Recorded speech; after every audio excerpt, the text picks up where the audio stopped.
Bom, conforme já me apresentaram, eu sou o Thiago, eu sou aluno de mestrado do programa de pós-graduação em Engenharia Ambiental aqui da UFOP e faço parte do famoso Liga, ou a Liga, como alguns chamam.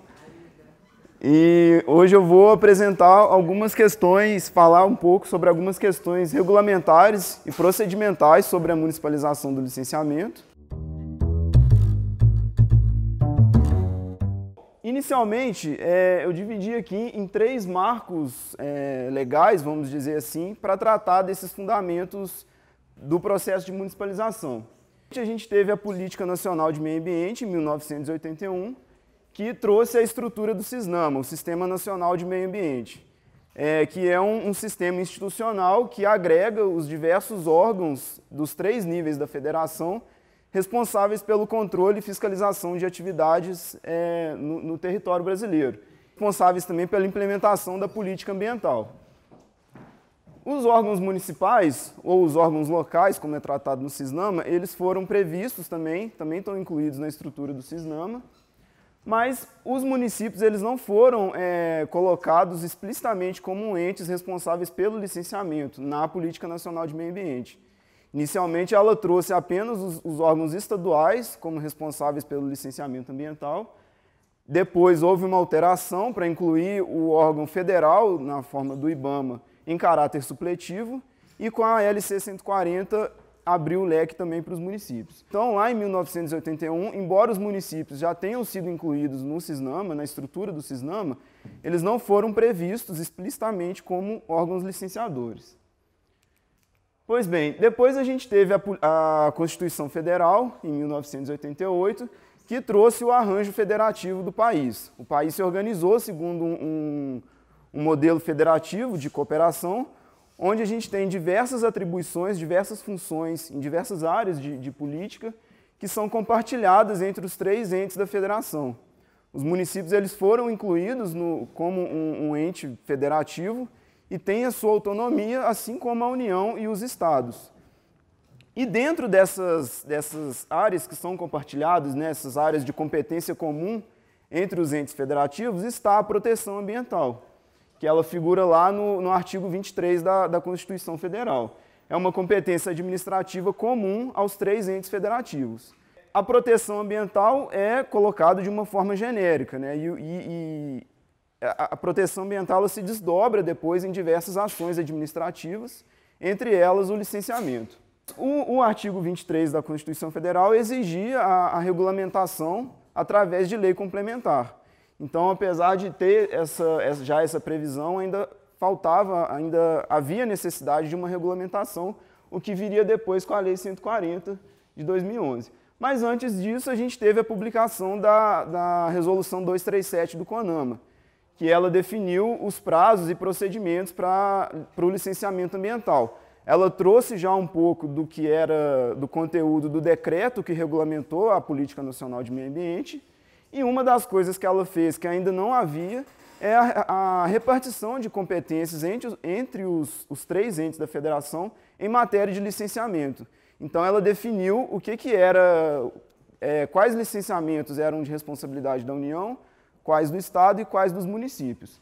E nela, ela trouxe os municípios como responsáveis pelo licenciamento de atividades de impacto local ou atividades delegadas pelo Estado. No entanto, a Resolução 237 ela teve a sua validade jurídica muito questionada. Por quê? Como eu disse, a Constituição Federal ela exigia uma lei complementar para repartir as competências entre os entes federativos. E isso não cabia, juridicamente não caberia a uma resolução normativa, como fez a Resolução 237. Então ela veio sendo praticada ao longo desses anos, no entanto, gerava alguns conflitos de competência, gerava insegurança para os empreendedores em função dessa questão jurídica. E aí finalmente veio a Lei Complementar 140, que trouxe claramente quais eram as competências de cada ente federativo em matéria de proteção ambiental, incluindo aí o licenciamento, e finalmente os municípios tiveram a sua competência reconhecida em lei federal, o que antes havia até então só em uma resolução normativa. Isso permitiu a redução dos conflitos de competência entre entes federativos, quando a gente tinha, por exemplo, casos em que dois entes, o Estado e um município, se julgavam competentes para o licenciamento de um determinado empreendimento. A lei complementar, com o que ela trouxe de repartição de competências, permitiu reduzir um pouco desse problema.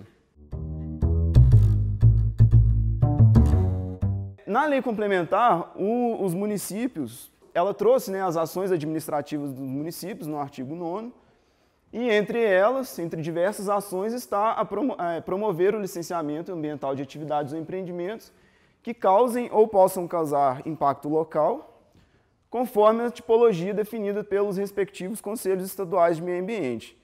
Então, novamente, trouxe para os municípios a competência de licenciar atividades de impacto local, mas atribuiu aos conselhos estaduais de meio ambiente a tarefa de definir o que são as atividades de impacto local.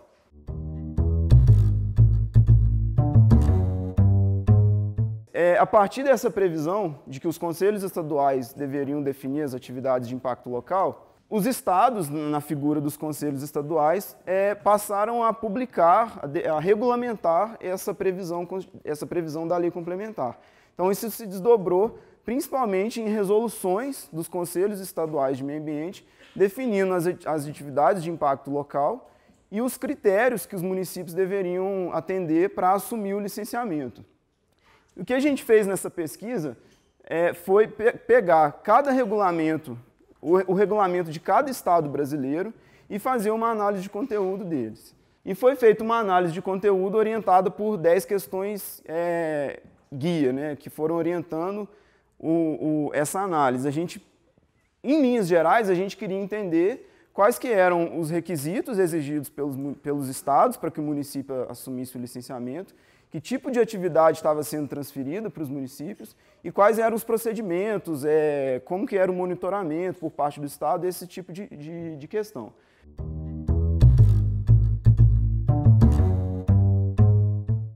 A gente fez uma ordenação cronológica segundo a data de publicação desses regulamentos. Em linhas gerais, né, a principal mensagem aqui que a gente tira: muitos estados, eles publicaram suas resoluções ou atualizaram resoluções que eles já tinham antes, após a publicação da Lei Complementar 140. Alguns continuam praticando regulamentos mais antigos, e a gente chega aqui, no momento que a gente fez a análise, que foi em abril desse ano, a mais recente que a gente tinha era de Maranhão e Minas Gerais, que foi em fevereiro de 2017. Se eu não me engano, Maranhão é na mesma data, inclusive, da de Minas, ou muito próximo. A gente até colocou junto aqui. Mas o que a gente vê é essa concentração de regulamentos que foram publicados como um desdobramento, né, em função da publicação da Lei Complementar 140.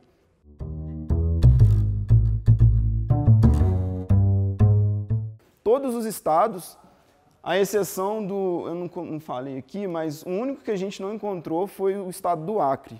Então, o que eu vou mostrar aqui vai estar com um universo de 25, não de 26. Todos os 25 regulamentos analisados, eles definem alguns requisitos para os municípios assumirem o licenciamento. Daqui a pouco eu vou falar quais são. 84% dele definem as atividades que são de impacto local, e a gente tem esse decrescente aqui até chegar na última questão que a gente postulou, que era se o município podia perder a habilitação de licenciamento, que foi só em 36%.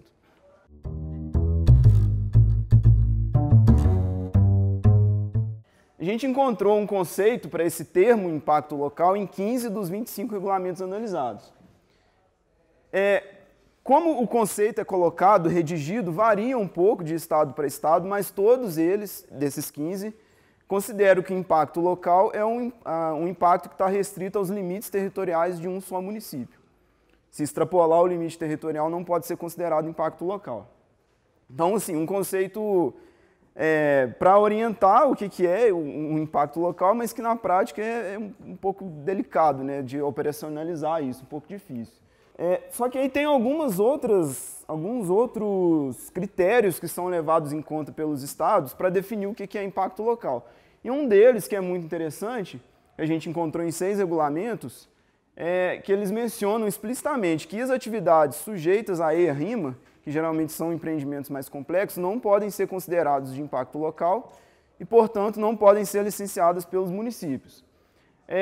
Embora isso esteja explicitamente mencionado em 6 regulamentos apenas, na verdade, quando se faz um recorte das atividades que são consideradas de impacto local, já está implícito essa questão da complexidade do empreendimento. Então, o fato de não ter isso tão explícito no regulamento não significa que eles não levam em conta.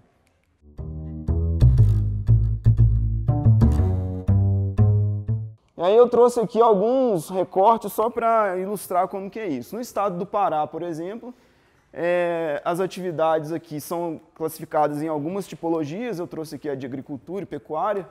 Então tem diversas atividades e elas são classificadas de acordo com o porte e o potencial poluidor. No estado do Maranhão também, muito semelhante. E aí aqui um outro exemplo de atividades, que é a infraestrutura de transporte, então pontes, viadutos, estradas, marinas, também levando em conta critérios de porte e potencial poluidor. No Mato Grosso, indústrias diversas, mesma lógica. No Paraná também, serviços, atividades turísticas, empreendimentos imobiliários. Então, fora esses detalhes, o que é interessante a gente notar aqui? Que tem diversas atividades que são consideradas de impacto local, o que muitas vezes restringe é a questão do porte e potencial poluidor. Não encontrei nessas análises pista de pouso para nave espacial. Será que isso é impacto local ou é global, né?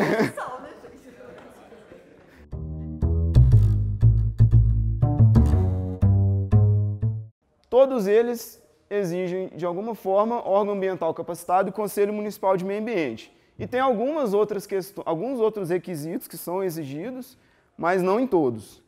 Então, de acordo com essa distribuição aí. Mas o que é um órgão ambiental capacitado, né? O que é isso? Muito complexo de definir. Então, a gente procurou entender se o regulamento ele explicitava, se ele definia alguns critérios específicos para levar em conta as diferentes capacidades institucionais dos municípios. A gente encontrou isso em 12 estados, que eles prevêem critérios, né, que variam em função de características demográficas, geralmente o porte populacional do município, e o nível de licenciamento que ele desejava assumir. Isso para definir o que é o órgão ambiental capacitado. Então, por exemplo, um caso de todos esses regulamentos que a gente analisou, um dos mais detalhados é a resolução do Rio de Janeiro, a resolução CONEMA de 42. Na própria resolução, eles já têm uma listagem de todos os 92, eu acho, municípios do Rio de Janeiro. Já definido. Então, eles definem um município classificado em algumas categorias, pequeno, médio, grande, que leva em conta a população. Aqui, não industrial, agropecuária e industrial são as tipologias de atividades e o nível do impacto, se é médio ou alto. O baixo, eles adotam uma outra medida, uma outra forma de definir.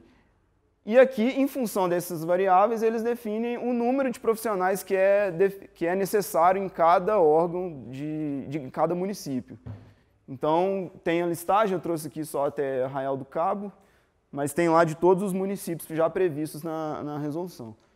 E uma outra muito interessante é a de Santa Catarina. Foi o único caso que a gente viu que define esse nível de órgão ambiental em função do PIB do município. Então, a mesma coisa, tem a definição do PIB, o nível de complexidade do licenciamento que o município deseja assumir e o número de profissionais que são necessários em função dessas variáveis.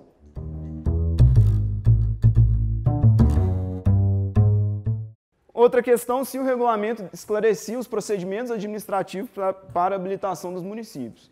19 regulamentos deixam isso claro e o padrão há algumas variações, mas é um padrão similar. O município que deseja assumir o licenciamento manifesta esse interesse, formaliza isso através da prefeitura, né, através do prefeito, para o Conselho Estadual, para o Estado. O Conselho Estadual faz uma apreciação disso, de acordo, ver o nível de estrutura que o município dispõe, o nível de licenciamento que ele quer assumir. E se ele entender que o município tem capacidade instalada para assumir, ele formaliza isso, geralmente publica uma resolução, alguma coisa assim, formalizando a habilitação, indicando que o município está habilitado. Então, a partir daquele momento que ele foi habilitado, uma atividade que é de impacto local dentro de um município que licencia, o Estado não vai atuar mais, vai ficar para o município.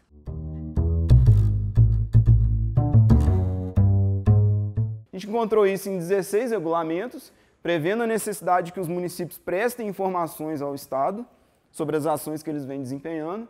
E esse repasse de informações pode ocorrer basicamente de duas formas. Ou através do envio de relatórios periódicos para o Estado, alguns regulamentos até definem o conteúdo mínimo que esse relatório tem que ter, ou uma forma mais rebuscada, mais interessante, é a proposição de um sistema informatizado integrado, que tanto o Estado quanto os municípios têm acesso, e todas as informações sobre as atividades que estão sendo licenciadas no território, está tudo agregado ali naquele mesmo sistema.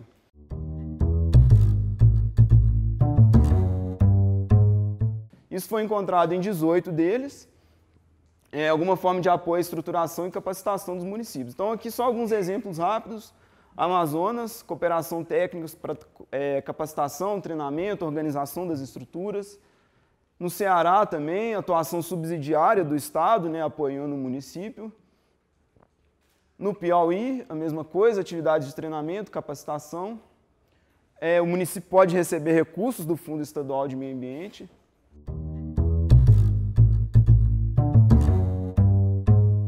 Está previsto isso explicitamente em 9 dos regulamentos.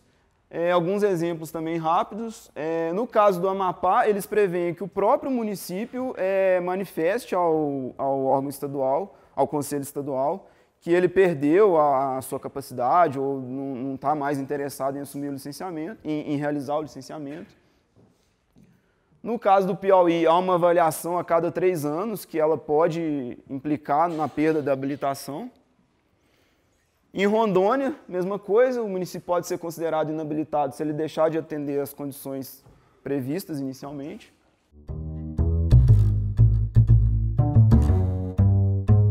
O que acontece é que, às vezes, muitos municípios dentro de um estado, eles já realizavam o licenciamento, mas isso não estava organizado, estruturado dentro dessas diretrizes que a lei complementar trouxe. Então, o que a gente quis entender é se, a partir dessa publicação, dessa organização, havia uma forma de considerar também esses municípios que já licenciavam. Isso está previsto em 13 dos regulamentos. No caso do Amapá também, ele considerou que os municípios que já realizavam foram automaticamente considerados habilitados, aptos a continuar, Em Goiás também ratificou todos os atos de credenciamento que já existiam. Já no Pará foi um caso ao contrário. Eles consideraram que os atos concedidos antes perderam seus efeitos legais. Os municípios teriam que formalizar novamente a sua capacidade dentro das novas diretrizes.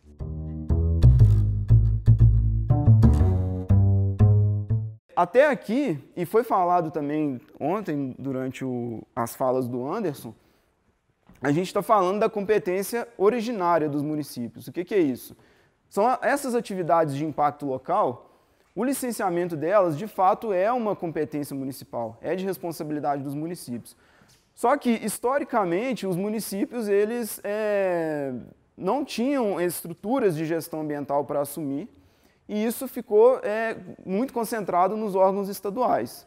O que tem havido agora com esses regulamentos é uma devolução dessas atividades de impacto local para os municípios. Então, aqui a gente está falando da competência originária.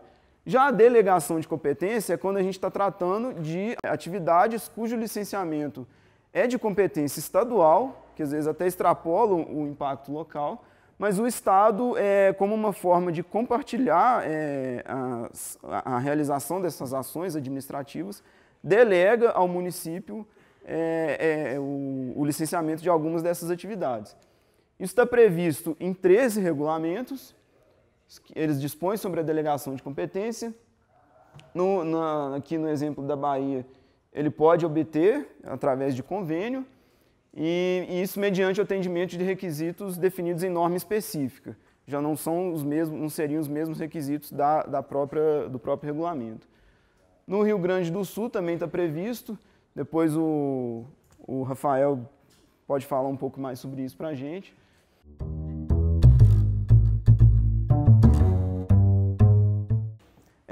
Apesar dessa aparente contradição do Estado intervindo no município, o que a gente tem percebido, concluído, é que os Estados têm exercido um papel de coordenação no processo de municipalização, com o objetivo de garantir uma capacidade minimamente satisfatória, para não deixar isso de uma forma solta, né? E harmonizar a política ambiental dentro do território, também com essa ideia de garantir um resultado minimamente consistente, já que tentar trazer um sistema de licenciamento que seja harmônico, compatível ali entre os municípios e o Estado. Como eu já disse, né, a existência desses mecanismos de coordenação e cooperação intergovernamental é essencial para garantir que os municípios desempenhem a competência que lhes é atribuída. E o município, o que ganha com isso? Né? Ao ele alinhar-se às diretrizes que o Estado coloca, ele ganha apoio técnico, que muitas vezes, se ele quisesse, por exemplo, eu vou assumir o licenciamento aqui por conta própria, eu tenho minha competência enquanto ente federativo, minha autonomia, não vou seguir isso que o Estado está falando, não. Ele ficaria talvez solto, né? Não teria toda essa estruturação, esse apoio, a capacitação que o Estado pode fornecer, uma vez que o órgão estadual tem um know-how, apesar de também ter problemas, ele tem um conhecimento maior sobre o licenciamento, muitas vezes, né? Nem sempre. E é isso, eu deixo aqui meu contato, agradeço a atenção, qualquer dúvida, estou à disposição. Muito obrigado.